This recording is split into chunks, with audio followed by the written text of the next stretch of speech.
राधे राधे दोस्तों।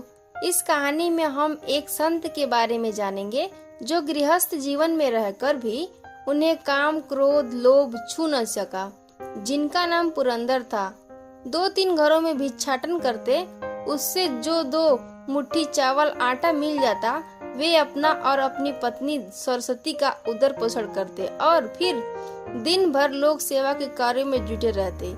एक दिन विजयनगर के राजपुरोहित व्यास राज ने महाराज कृष्ण देव राय से कहा, राजन, संत पुरंदर गृहस्थ होकर भी राजा जनक की तरह विकार मुक्त हैं। दिन भर लोगों को ज्ञान देने, पीड़ितों की सेवा करने में लगे रहते हैं। स्वार्थ की बात तो उनके मन में आती तक नहीं। महाराज हंसे और बोले, गृहस्थ रहकर कौन निर्लोभ रहा, कौन कामवासना से बचा।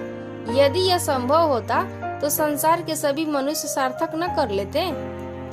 कर सकते हैं, व्यास राय बोले, यदि लोग संत पुरंदर और देवी सरस्वती की बात निर्लोभ, सेवा परायण, सरल जीवन जीना सीख ले तब। महाराज कुछ खिन्न हो गए, बोले, ऐसा ही है तो आप उनसे कुछ दिन हमारे महल में भिक्षाटन के लिए कह दें।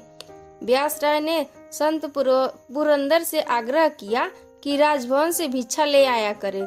उन्होंने कहा, मैं जिन लोगों के बीच रहता हूँ, जिनकी सेवा करता हूँ, उन अपने कुटुंबी जनों से मिल गई ही भिक्षा पर्याप्त है। 2 ही पेट है, उसके लिए राजभवन जाकर क्या करूँ। पर व्यास राय बराबर तब तक जोर दे डालते रहे जब तक उन्होंने स्वीकार नहीं किया। संत पुरंदर राजभवन जाने लगे। वहाँ से मिले चावल ही उनके उदर पोषण के लिए पर्याप्त होते। संत अपनी सहज प्रसन्नता के लिए जाते, इसका अर्थ महाराज कुछ और ही लगाते।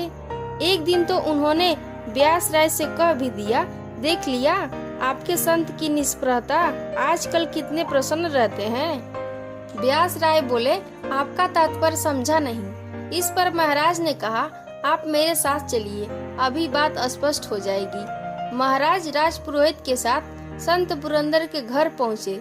देखा उनकी धर्म पत्नी चावल साफ कर रही है। महाराज ने पूछा, बहन, ये क्या कर रही हो। इस पर वे बोली, आजकल ये न जाने कहां से भिक्षा लाते हैं, इन चावलों में कंकड़ पत्थर भरे पड़े रहते हैं। यह कहकर उन्होंने अब तक बिने कंकड़ उठाकर और बाहर की तरफ उन्हें फेंकने चल पड़ी। महाराज बोले, भद्रे, ये तो हीरे मोती हैं, जिन्हें आप कंकड़ पत्थर कहती हैं। सरस्वती देवी हंसी और बोली कि पहले हम भी यही सोचते थे, पर अब जब से भक्ति और सेवा की संपत्ति मिल गई है, इनका मूल्य कंकड़ पत्थर के ही बराबर रह गया है। महाराज, यह सुनकर महाराज अवाक रह गए। वे आगे कुछ न बोल सके। ऐसे ही संतों के बारे में जानने के लिए हमारे वीडियो को लाइक करें और मेरे चैनल को सब्सक्राइब करें। जय सीता।